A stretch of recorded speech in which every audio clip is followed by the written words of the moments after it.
ನಾನು ನಿಮ್ಮನ್ನು ಇಷ್ಟೇ ಕೇಳೋದು ಸರ್, 16ನೇ ತಾರೀಕು ಈ ತಿಂಗಳ 16ನೇ ತಾರೀಕು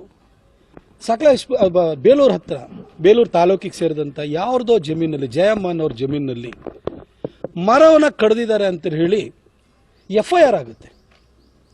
ಅದರಲ್ಲಿ ರಾಕೇಶ್ ಶೆಟ್ಟಿ ಮತ್ತು ಜಯಮ್ಮ ಅನ್ನೋರ ಮೇಲೆ FIR ಆಗುತ್ತೆ. ಅಬ್ಸ್ಕ್ಯಾಂಡ್ ಆಗ್ತಾರೆ. ಇನ್ನೊಬ್ಬ ರವಿಯನ್ನು ಮರಕ್ಕೆ ತಗೊಂಡೋಗಿದ್ದಾನೆ ಅಂತೇಳಿ ಅವನು ಅಬ್ಸ್ಕ್ಯಾಂಡ್ ಆಗ್ತಾನೆ. ಇವತ್ತವರೆಗೂ ನಿಮ್ಗೆ ಹಿಡಿಯೋಕ್ಕಾಗಿಲ್ಲ ಅವನು. ಮರನೆಲ್ಲ ತಗೊಂಡೋಗಿ ಹಾಸನಲ್ಲಿ ನಿಮ್ಮ ಫಾರೆಸ್ಟ್ ಡಿಪೋದಲ್ಲಿ ಇಡ್ತೀರಿ. 24ನೇ ತಾರೀಕು ನಾನು ಮೈಸೂರಿಗೆ ಬಂದು ಹನುಮಾನ್ ಜಯಂತಿ ಸಂದರ್ಭದಲ್ಲಿ ನಾನು ಹೇಳಿಕೆ ಕೊಡ್ತೀನಿ. ಇದಾಗಿ 2 ಗಂಟೆಯಲ್ಲಿ ನಿಮ್ಮ ಕಾಂಗ್ರೆಸ್ ಸೋಷಿಯಲ್ ಮೀಡಿಯಾದಲ್ಲಿ, ಫೇಸ್ಬುಕ್ನಲ್ಲಿ ಪ್ರತಾಪ್ ಸಿಂಹನ ತಮ್ಮ ಮರಗಳತನ ಮಾಡಿದ್ದಾನೆ ಅಂತ ನೀವು ಪೋಸ್ಟ್ ಹಾಕ್ತೀರಿ.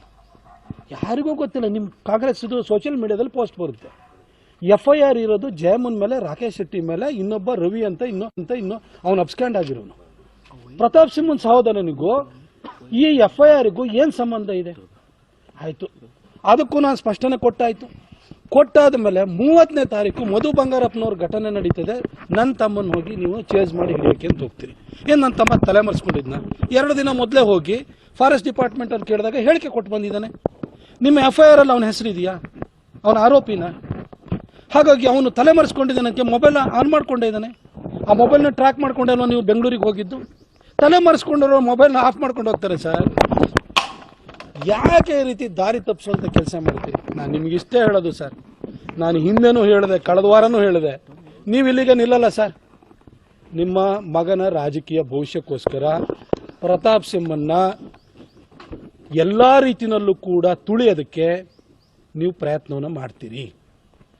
ನನ್ನ ಚಾರಿತ್ರ್ಯ ವಧೆನ ಮಾಡ್ತಾ ಇದ್ದೀರಿ, ನನ್ನ ಕುಟುಂಬವನ್ನು ಎಳಿತಾ ಇದ್ದೀರಿ, ನನ್ನ ತಮ್ಮಂದಿನ ಇನ್ನು ಫಿಕ್ಸ್ ಮಾಡೋಕ್ಕೆ ಅಂತ ನೋಡ್ತಾ ಇದ್ದೀರಿ ಸರ್.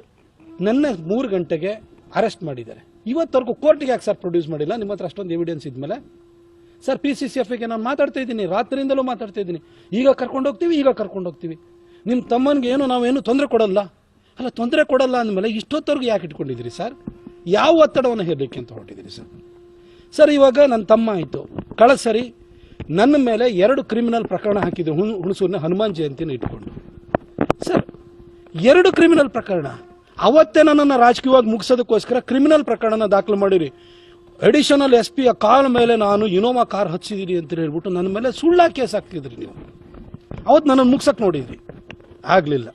ಮೈಸೂರು ಮತ್ತು ಕೊಡಗಿನ ಜನ ನನ್ನ ಕೈ ಹಿಡಿದು 2019ರಲ್ಲೂ ಗೆಲ್ಲಿಸಿದ್ರು. ಇವಾಗ ನಿಮಗೆ ನಿಮ್ಮ ಮಗನ ಅಸೆಂಬ್ಲಿ ಸೀಟನ್ನು ತೆರವು ಮಾಡಿಕೊಟ್ಟು ನಿಮಗೆ ಬಿಟ್ಕೊಟ್ಟಿದ್ದಾನೆ. ಈಗ ನಿಮ್ಮ ಮಗನ ರಿಹ್ಯಾಬಿಲಿಟೇಟ್ ಮಾಡಬೇಕು ಸರ್. ನಿಮ್ಮ ಮಗನ ಭವಿಷ್ಯಕ್ಕೋಸ್ಕರ ನನ್ನ ಕುಟುಂಬನೂ ಕೂಡ ನೀವು ಮುಗಿಸಕ್ಕೆ ಹೊರಟಿದ್ದೀರಿ ಸರ್. ಮನೆಯಲ್ಲಿ ನಮ್ಮ ವಯೋವೃದ್ಧ ತಾಯಿ ಇದ್ದಾಳೆ ಸರ್, ಅವಳನ್ನೂ ಅರೆಸ್ಟ್ ಮಾಡಿಬಿಡಿ ಸರ್, ಪರವಾಗಿಲ್ಲ. ನನ್ನ ತಂಗಿ ಇದ್ದಾಳೆ, ಅವಳನ್ನೂ ಅರೆಸ್ಟ್ ಮಾಡಿ. ನಮ್ಮ ಕುಟುಂಬನ ಮುಗಿಸ್ಬೇಕು ಅಂತ ಹೊರಟಿದ್ದೀರಿ, ಆಯ್ತು ಬಿಡಿ. ನಿಮ್ಮ ಕುಟುಂಬ ರಾಜಕಾರಣನೇ ಮುಂದುವರಿಲಿ. ನಿಮ್ಮ ಮಗನ ಭವಿಷ್ಯಕ್ಕೋಸ್ಕರ ಎಲ್ಲರೂ ಮುಗಿಸ್ಬಿಡಿ ಸರ್.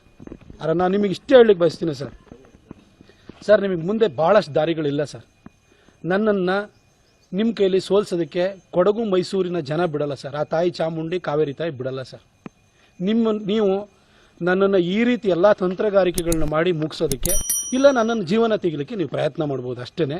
ಅದು ಬಿಟ್ಟು ನಿಮಗೆ ಬೇರೆ ದಾರಿ ಇಲ್ಲ sir. All the best sir, ನಿಮಗೆ ಒಳ್ಳೇದಾಗಲಿ. ಆದರೆ ನಾನು ಜಗ್ಗೋ ಮಗ ಅಲ್ಲ ಸರ್.